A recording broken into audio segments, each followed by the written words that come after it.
You've said in the past that you're happier as a character actor than as a leading man. But this role, it seems, it's sort of the best of both worlds, isn't it? Yes, I think I feel it's much easier to try and be uglier than to be better looking. If you're always trying to be good looking, it's especially after a certain age. Once you're over the yardarm, it's quite an uphill struggle, and it's great to have a really good character to play. I think to be a leading actor is one of the hardest things, really, because there's always much less to play than for the character actors, and you have much more material as a character actor. The final piece of information on the screen is about Oscar Wilde's pardoning in 2017, along with 75,000 other people, which of course happened after you'd written the film and may even have finished the film by that point, I don't know. Why was it important for you to end with that piece of information? Well, because it's so ironic, I think, that 75,000 people have been pardoned for something that is no longer considered a crime. It is a typically British piece of impertinence, I think. And it's inept and clumsy, and it could have been dealt with more grace, I think, in some way. I made a documentary last year about 50 years of gay legality, and I met so many people who've been touched by that law, by prison, by ruin still, right up until the 60s, including suicides and people's lives being ruined. So a pardon is for me the wrong word.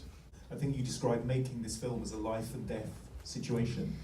Can you tell us a bit more about what you mean by that? Well, I think partly because it took so long to pull together, and the pulling together of it happened to me in my 50s, and I suppose, by the time I was 55 and still nothing had happened, I kind of began to think to myself, if I don't make this film that I've been banging on about to everybody all this time, who am I? I kind of don't exist anymore. And I think it was that kind of desperation, really, that probably drove me through, because historically I haven't been a particularly tenacious person, but I discovered tenacity in a way through this, and I think now, in a way, tenacity is the thing that's more important than anything in our business, in a way. Just keeping going, charging on, something will always happen. So when did you begin writing it? I wrote it all in about 2008, over one summer, and in a way, looking back on the whole experience, that was the most, not easy, but comfortable part of the whole process. I had no idea afterwards that this 10-year period would happen, but in 2008. Tell me about how important it was to have Colin Firth in this film. A director called Roger Michel was going to direct it, and we had a reading, and Colin came, and Tom Wilkinson came, and Emily Watson came, and I made them all sign a piece of paper, and saying that they would be in the film if it ever happened. They thought, oh, I'm just crazy. They'd signed it knowing that nothing would ever happen, and so I waved these pieces of paper at anyone I could get a meeting with over the years, and lied through my teeth, saying things like, I just spoke to Colin this morning and he said, when are we starting?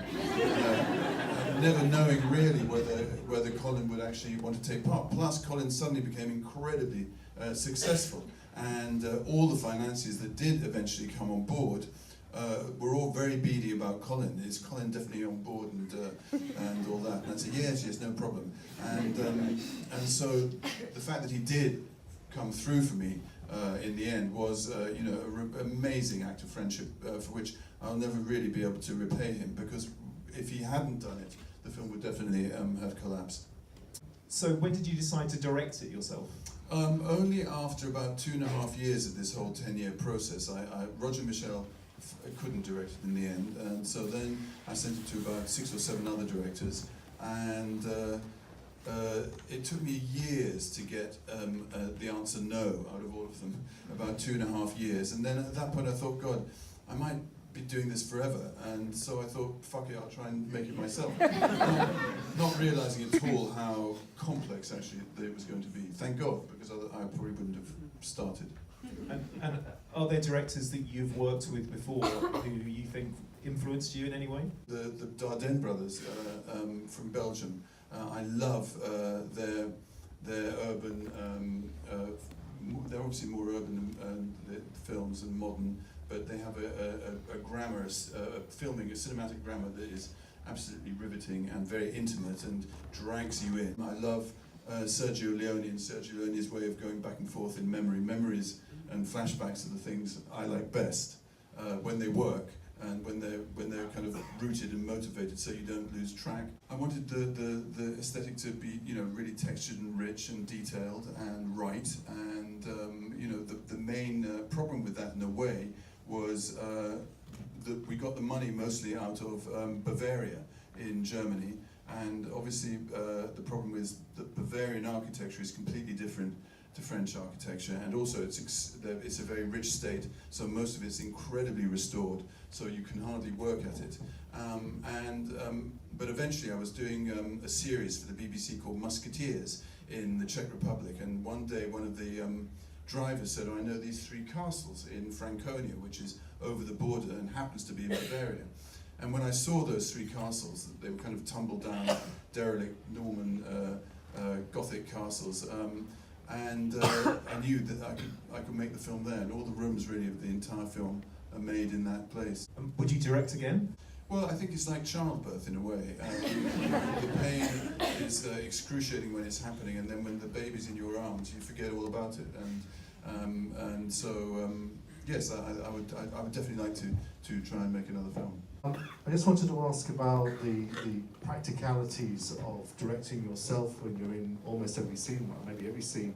I think a director's job is mostly done in a way before the film starts, because if he's chosen everyone around him wrongly, then there's going to be a whole lot of conflict on the set.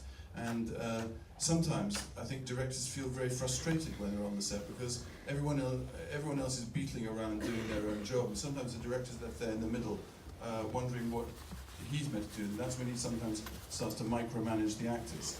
And I had such amazing actors that I didn't need to really do very much directing of them, and I'd come to terms with John Conroy, who was the DP. We really were as one with the way we wanted it to be, and so in one sense he really helped me put it through, and funnily enough, the scenes that worked better were the scenes I was in, and the scenes where I got a bit lost as a director were the ones that I wasn't in. They became a little bit, not, I made them in such a, I can't quite explain, but it worked better actually, funnily enough, directing when I was in the middle of the room. And how long did it take you to perfect your character?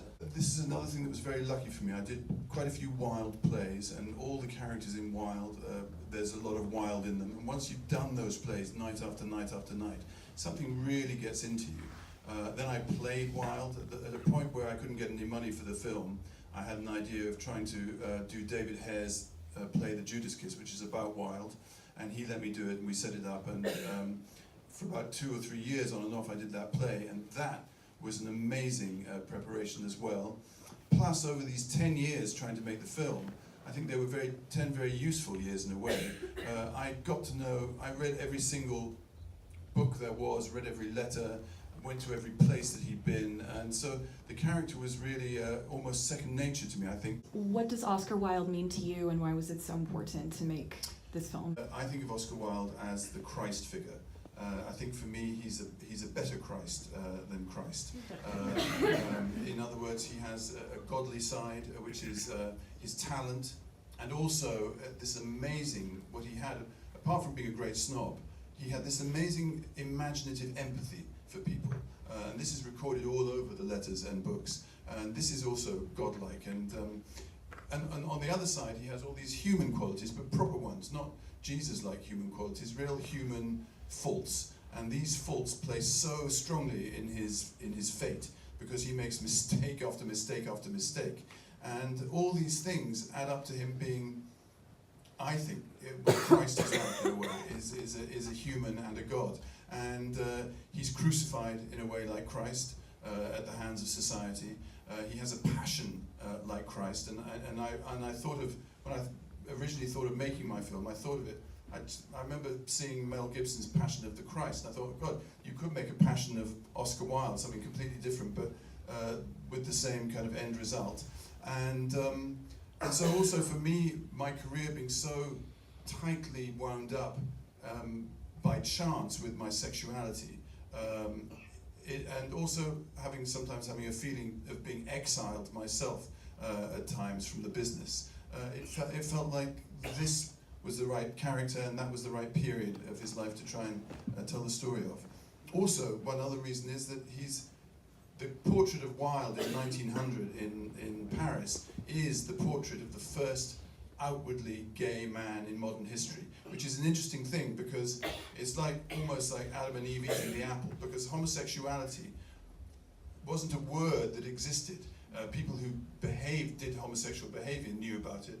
Other people might have heard about it, but it wasn't talked about. Women never would have talked about homosexuality, never would have dreamt that men could have sex together. In fact, when Queen Victoria, when she signed the debauchery amendment to the law, the one by which Oscar Wilde was tried and imprisoned, she was asked by her ministers if she'd write a clause about lesbians. And she said, "Oh, for God's sake, don't tell me women do these things too." Looking at the 19th century through our 20th century eyes, it's very, very difficult. But all these things, homosexuality didn't exist. So him being out there on the street in 1900, and he was famous, so everyone could look at him and say, that is a homosexual man. That's a very decisive moment, actually, because an image was born for something, and at that point, the road to liberation, or gay liberation, really kicked off. Where do you think your love for Wilde first began? My mum read me the fairy stories when I was very young in bed, and I have a very vivid memory of that, of it being a very wonderful, comfortable time, that time when you have a very carefree life in a way. And I remember very much, her reading to me all these things about love, suffering, the price paid for love, and I thought, my God, we aren't having these kind of conversations in our kitchen yet. And I thought maybe there's another world out there somewhere. That was the earliest I'd been subjected to Wilde. I didn't know he was Oscar Wilde then. I really got to know about Oscar Wilde, I suppose, age 16, when I came to London and kind of launched myself on the gay scene. And at that time, it had only been legal to be gay for 7 years, funnily enough, and so there was an ambiguity in the law because the law was about private displays of homosexuality being legal, but public displays of homosexuality still being illegal. And the police really made the most of this ambiguity. So when they got bored, they would just raid bars or clubs and herd everyone into a paddy wagon and take them down to the police station for 2 or 3 hours, time wasting. And so I think in that tiny little gay scene, which was strange because it was ageless and classless, everyone who was gay just went there.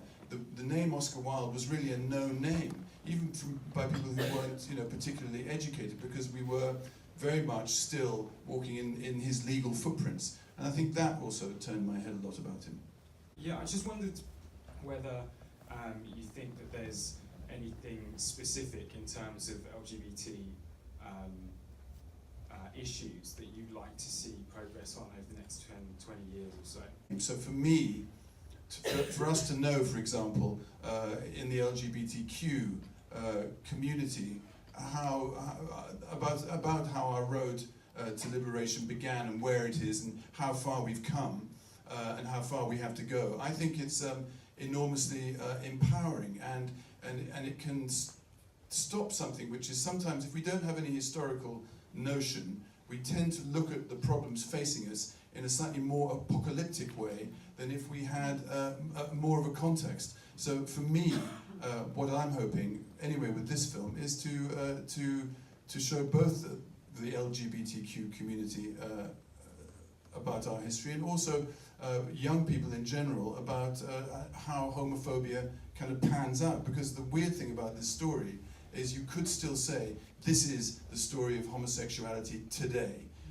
Maybe not here, and maybe not much in Europe, but certainly on 3/4 of the planet, it's still a life and death challenge, being gay, lesbian, or transgender. So I think this story is a good one for now.